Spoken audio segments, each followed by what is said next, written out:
Hello friends, ये जो है वीडियो जो है मूविंग एवरेज की डिटेल में होने वाली है, तो आप इस वीडियो को पूरा देखिएगा, अंत तक देखिएगा, बीच में कुछ भी मत छोड़िए, क्योंकि अगर आपने बीच में छोड़ दिया तो आपको बिल्कुल समझ में नहीं आएगा। ठीक है, मूविंग एवरेज क्या मैं बताने वाला हूँ। मूविंग एवरेज क्या होता है, ये बहुत फेवरेट इंडिकेटर है ट्रेडर्स का। ठीक है, ये जब मार्केट ट्रेंडिंग होती है तब इसका यूज़ किया जाता है। आप ये जो टेढ़ी मेढ़ी लाइन हो देख रहे हो ना, यही मूविंग एवरेज है। इस पर जो है मूविंग एवरेज पे सपोर्ट बनता है तब इसको यूज़ करते हैं, जब क्रॉसओवर करता है तब यूज़ करते हैं। बहुत सारे तरीके के मूविंग एवरेज होते हैं। ठीक है, आगे मैं आपको बताने वाला।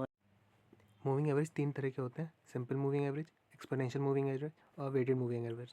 सिंपल मूविंग एवरेज सबसे आसान तरीका होता है, इसलिए इसको सबसे ज़्यादा यूज़ किया जाता है मार्केट में। ओके, तो हम भी आगे जो पढ़ाएंगे आपको सिंपल मूविंग एवरेज का बताने वाले हैं। एक्सपोनेंशियल मूविंग एवरेज और वेटेड मूविंग एवरेज भी बहुत यूज़ होता है, पर इसका यूज़ ये मुश्किल होता है, इसलिए ज़्यादा यूज़ नहीं करते। सिंपल मूविंग एवरेज आसान रहता है, इसलिए इसका यूज़ बहुत ज़्यादा होता है और सबसे ज़्यादा यूज़ होने वाला इंडिकेटर है। सिंपल मूविंग एवरेज सबसे ज़्यादा यूज़ करने वाला इंडिकेटर है। क्यों? क्योंकि ये एक तो बनना बहुत आसान होता है, दूसरा इसको जज करना भी बहुत आसान होता है, इसलिए सबसे ज़्यादा इसको यूज़ किया जाता है।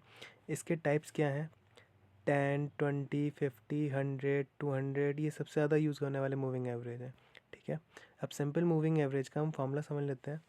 ये सिंपल मूविंग एवरेज है, इसका फार्मूला है। ठीक है, इसमें ऊपर क्या है, ये n नंबर ऑफ़ प्राइसेस हैं, उनका समेशन है, नीचे है n नंबर। इसको ऐसे क्लियर करते हैं, जैसे मैंने 10 डे का मूविंग एवरेज लिया है। इसको निकालना कैसे है, जितने भी 10 डे के प्राइसेस हैं, क्लोज प्राइस है, उनको हमने लिया, उनको ऐड किया। ठीक है, जो रिज़ल्ट आया उसको डिवाइड कर दिया 10 से। सेम ही 20 की जगह ले लेते हैं। 20 में क्या करेंगे, 20 डे के जितने भी क्लोज प्राइस हैं उनको ऐड कर लेंगे और डिवाइड कर देंगे 20 से। तो ऐसे ही सारे मूविंग एवरेज निकल आएंगे, 20 डे के, 10 डे के, 50 डे के, 100 डे के, ऐसे सेम निकल आएंगे। इसको हम यूज़ दो तरीके से करते हैं सिंपल मूविंग एवरेज को, मैं आपको आगे बताऊंगा कैसे। सिंपल मूविंग एवरेज को हम दो तरीके से यूज़ कर सकते हैं।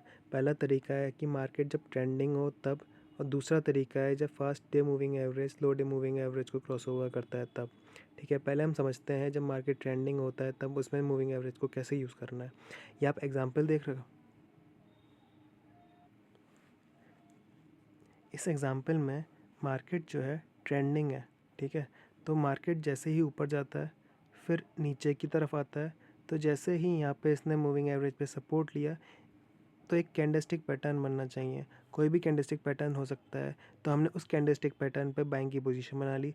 तो ये देखो ऊपर की तरफ चला गया यहाँ पे, फिर नीचे की तरफ आया, फिर सपोर्ट लिया इसने मूविंग एवरेज पे और कैंडलस्टिक पैटर्न बनी, हमने बाइंग किया, फिर ऊपर चला गया, फिर नीचे आया, फिर सपोर्ट लिया इसने मूविंग एवरेज पे यहाँ पे, फिर ऊपर चला गया, फिर नीचे आया, फिर मूविंग एवरेज पे सपोर्ट लिया। तो ऐसे ही होता है कि हम सपोर्ट जैसे ही मूविंग एवरेज पे बनेगा हम बाइंग बनाएंगे, और जैसे ही फिर ऊपर जाएगा फिर नीचे जाता है और फिर मूविंग एवरेज पे सपोर्ट लेगा, फिर हम पोजीशन बनाएंगे बाइंग की, फिर ऊपर जाएगा, फिर नीचे आएगा, फिर मूविंग एवरेज पे सपोर्ट लेगा। जब तक सपोर्ट लेता रहेगा तब तक हम बाइंग की पोजीशन बना सकते हैं। जैसे ही उस मूविंग एवरेज को ब्रेक करेगा या मूविंग एवरेज को तोड़ता है, मैं एग्जांपल क्लियर करता हूँ, एग्जांपल से क्लियर करता हूँ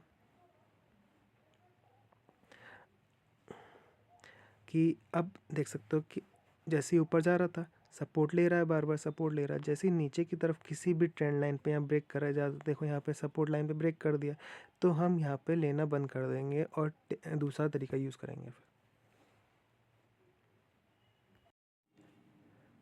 अब हम सिंपल मूविंग एवरेज का दूसरा तरीका समझेंगे, वो है क्रॉसओवर का तरीका। ठीक है, इसमें दो तरीके सिग्नल होते हैं, एक तो बुलिश सिग्नल होता है, एक बेयरिश सिग्नल होता है। बुलिश सिग्नल तब बनता है जब जो फास्ट मूविंग एवरेज है वो स्लो मूविंग एवरेज को ऊपर की तरफ काटता है। ठीक है, और बेयरिश सिग्नल तब बनता है जब जो फास्ट मूविंग एवरेज है वो स्लो मूविंग एवरेज को नीचे की तरफ काटता है। इसका एग्जाम्पल ले सकते हैं, देखो एग्जाम्पल समझाता हूँ। ये देखो, ये है बुलिश बेयरिश सिग्नल, ये है बुलिश सिग्नल। ठीक है, बुलिश बेयरिश सिग्नल ये वाला क्यों है, क्योंकि देखो इसमें जो फास्ट मूविंग एवरेज है वो स्लो मूविंग एवरेज को नीचे की तरफ काट रहा है। ठीक है, वैसे ही है ये बुलिश जो है इसलिए है क्योंकि इसने फास्ट मूविंग एवरेज को फास्ट मूविंग एवरेज ने स्लो मूविंग एवरेज को ऊपर की तरफ काट दिया है। ठीक है, तो ये होता है। अब इसमें हम समझते हैं कि पोजीशन कैसे बनाएंगे।